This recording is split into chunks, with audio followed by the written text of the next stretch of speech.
A bag of popcorn costs about $2. It is corn, oil, and salt. Nobody ever fought a war over it. No empire was financed by it. No famine was caused by it. No fleet ever sailed for it.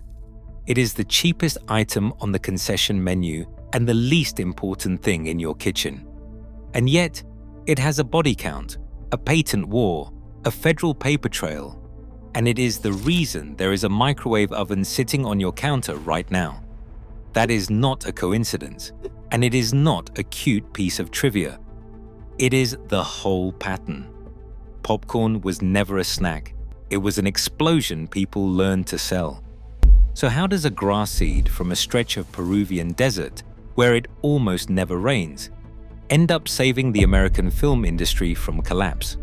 How does that same seed end up inventing a kitchen appliance, sickening factory workers, and turning a bow-tied seed salesman from Indiana into a household name?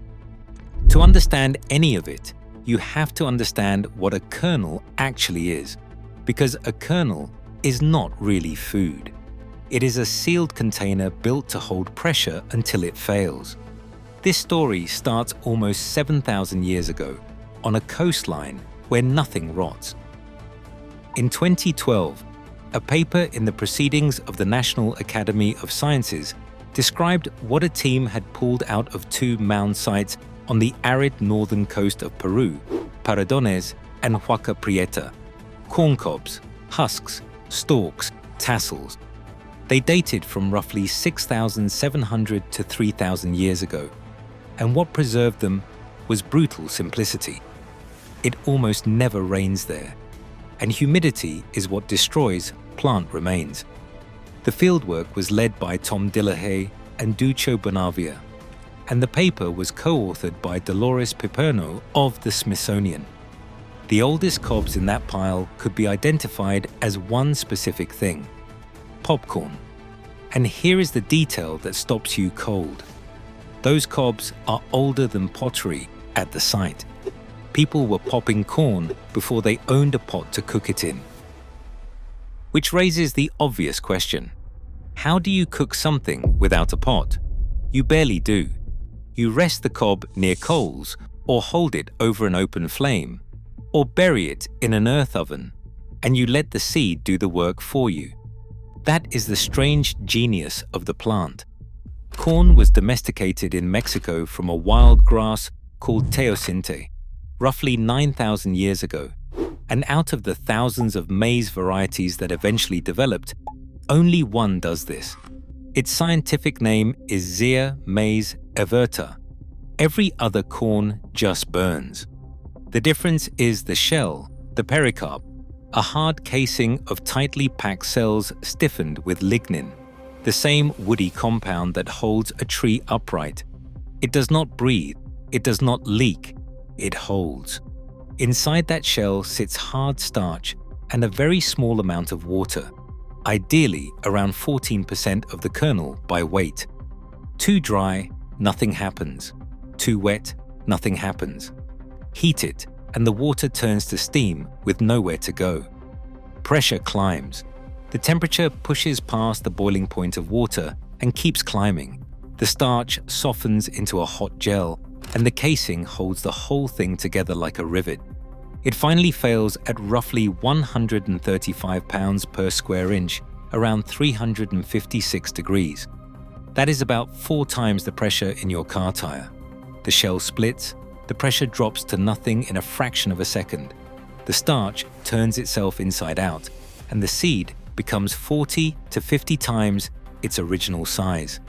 That is your snack, a controlled structural failure. 2,000 miles north, people were about to decide it meant something. The Aztecs called it momoquitl. They had a separate word, totopoca, for the sound it makes. And in the Nahua world, it was not primarily lunch. It was ornament, offering, and sacred object. The Franciscan friar Bernardino de Sahagún arrived in New Spain in 1529 and spent the rest of his life working alongside Nahua elders and former students, compiling an encyclopedia of a civilization that was being dismantled around him. It was finished in 1577, running to 12 books and thousands of pages, and today we call it the Florentine Codex. In it, he describes young women who had taken a vow performing a popcorn dance, wearing garlands of popped corn as thick as tassels of maize, the garlands placed on their heads. Strings of it were hung on statues of Tlaloc, the god of rain and fertility. One early Spanish account of a ceremony honoring the gods who watched over fishermen describes parched corn scattered before an idol, corn that bursts when heated and shows its white insides like a flower. The writer records what the people told him about the things they were throwing. They were hailstones, offered to the god of water. Sit with that for a second. Somebody watched a seed detonate in a fire and saw weather. They saw the sky.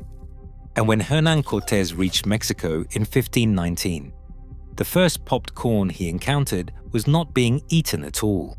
It was being worn. You should be careful with what comes next, because most of what you have read about popcorn in North America is decoration. The story about an Iroquois delegate carrying a bag of popped corn to the first Thanksgiving is a legend with no primary source behind it. Repeated so often, it now sounds like a fact. What is documented is duller and more impressive. Popping varieties were grown across the Americas long before any European saw them, and after contact, they simply stayed. A regional food, a farmhouse food, something you made in a wire basket shaken over a fire and ate unevenly, half of it scorched and half of it raw. For 300 years, that was the ceiling. It took a steam engine to turn it back into money. The man with the steam engine was Charles Cretors, born in Lebanon, Ohio in 1852, the youngest of 11 children of a house painter. He ended up in Chicago running a small sweet shop where he bought a peanut roaster that did not work properly. Rather than complain, he took it apart and rebuilt it. And because he understood that a machine on a sidewalk has to earn attention, he mounted a little steam-powered clown on the front that stirred peanuts behind glass. On December 2nd, 1885, he took out a peddler's license and set the machine on the pavement outside his shop. His company still treats that date as its birthday. Then he did the thing that actually mattered. He added a popping kettle. Understand what that solved. Every popped kernel in human history to that point had been cooked badly, over an open flame, by hand, with wildly uneven results. Cretors built a machine where a small steam engine drove a stirrer through oil in a heated kettle, seasoning the corn in the same vessel it cooked in, producing an identical product every single time. He applied for the patent in 1891, and it was granted in 1893. That was also the year of the World's Columbian Exposition in Chicago, and he wheeled his wagon onto the Midway and gave the popcorn away for nothing. Free samples, all day, because he was not selling popcorn. He was selling the machine that made it, and every person who tasted a handful became a walking advertisement for the hardware. It worked. In 1893, his shop had about 10 employees. A decade later, it had more than 100, and by 1908, it was turning out over 500 wagons a year, horse-drawn at first, then electric. Parks, fairgrounds, storefronts, street corners. And this is the quiet revolution almost nobody notices. Popcorn became one of the first foods Americans ate standing up, outdoors, walking, with no plate, no table, and no ceremony at all. It was cheap, it was hot, it smelled like butter from 30 feet away, and it needed nothing but your hands. There was exactly one place in America that wanted nothing to do with it. Pay attention to that, because it explains everything that comes next. Movie theaters banned it, not reluctantly, deliberately, and for decades. The early movie palaces were not trying to be casual, they were trying to be the opera, and they had the chandeliers and the ushers and the hand-woven carpets to prove it. As the food historian Andrew Smith has put it, they wanted nothing to do with popcorn because they were duplicating what real theaters did, and they did not want kernels ground into their rugs. Snacks belonged at the fairground. This was culture. Then two things happened in quick succession. In 1927, movies started talking, which meant you no longer had to read title cards to follow a film, and the audience widened enormously. By 1930, weekly attendance in the United States had reached about 90 million people. And then, the economy collapsed. Here is where popcorn stops being a snack and becomes an economic force. A bag cost 5 to 10 cents. In the depths of the Depression, that was one of the very few luxuries a man out of work could still hand to his kids, and the pictures were the cheapest escape available anywhere. So vendors set up carts directly outside the theater doors and sold to the line. The theaters watched that money walk past the box office, through the lobby, onto their floors, and into somebody else's pocket. Some of them held the line on principle. Others cracked. And the ones who cracked are the reason movie theaters still exist at all. The case studies are almost comic. Julia Braden of Kansas City talked the Linwood Theater into letting her set up a stand in the lobby. And by 1931, she had stands in or near 4 theaters and was clearing more than $14,400 a year in the middle of the Depression, while thousands of ornate picture palaces around her went bankrupt. A Dallas chain installed popcorn machines in 80 of its theaters and pointedly refused to install them in its 5 best houses, on the grounds that those 5 were too high class for it. Within 2 years, the 80 were thriving, and the 5 had gone into the red. Theaters that sold popcorn survived. Theaters that refused did not. The industry did not adopt popcorn. Popcorn kept the lights on, then swallowed the business model whole, which is why your ticket is expensive and your soda is terrible. Then the sugar ran out. When the United States entered the Second World War, sugar was rationed and the shipping lanes that carried it were cut. Candy vanished from concession stands. Soda went with it. What was left was corn, which was domestic, cheap, would sit in a bin for years without spoiling, and could be popped in the building right in front of the customer. By 1945, more than half of all popcorn eaten in America was eaten inside a movie theater. Cretors, meanwhile, had converted to war production in 1941 because the government had stopped companies from manufacturing anything not needed for the fighting. Popcorn had gone from banned to essential in about 15 years. And then, television nearly killed it.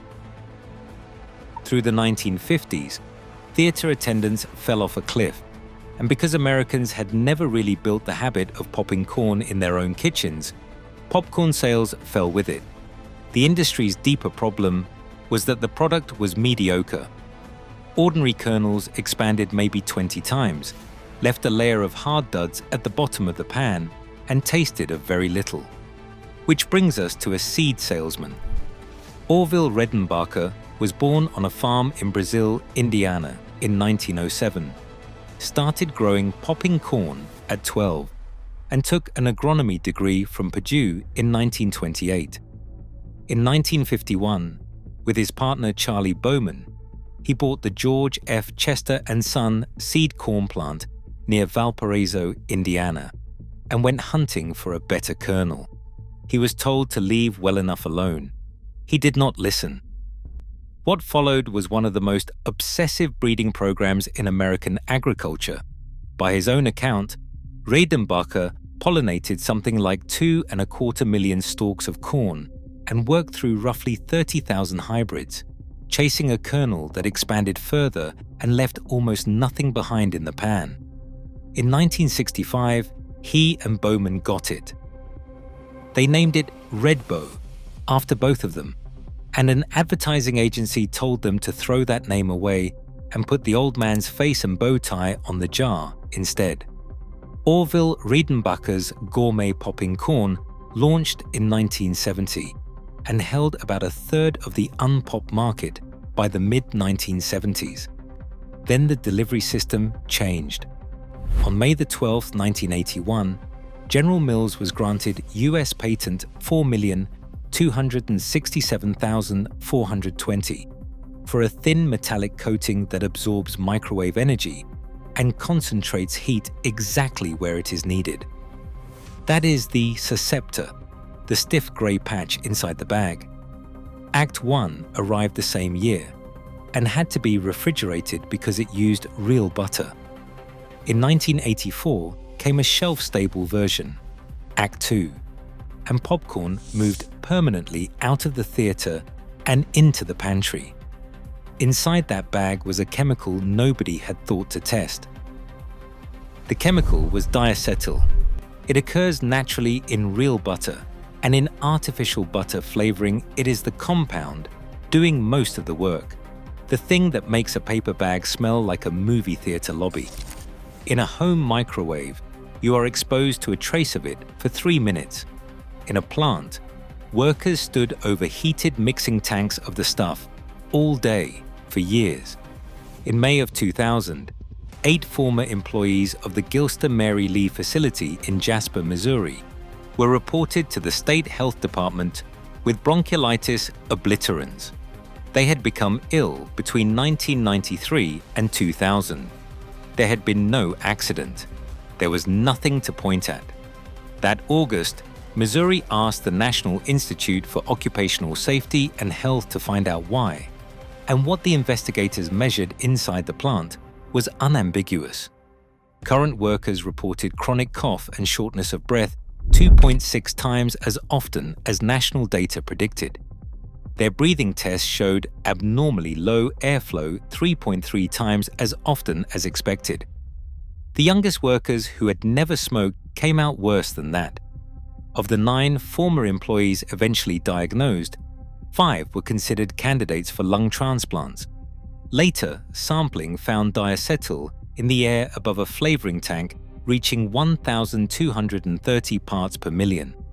By early 2006, investigators had walked into 5 more microwave popcorn plants and found the same disease waiting in them. The condition picked up a nickname that sounds like a punchline and is not: popcorn lung.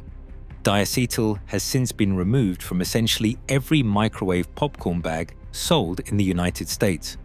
It took years, it took the lawsuits, and it happened long after the first man went onto a transplant list. The shell that failed this time was human tissue, and unlike a kernel, it does not open twice. And yet, the strangest thing popcorn ever did had already happened 55 years earlier in a laboratory in Massachusetts.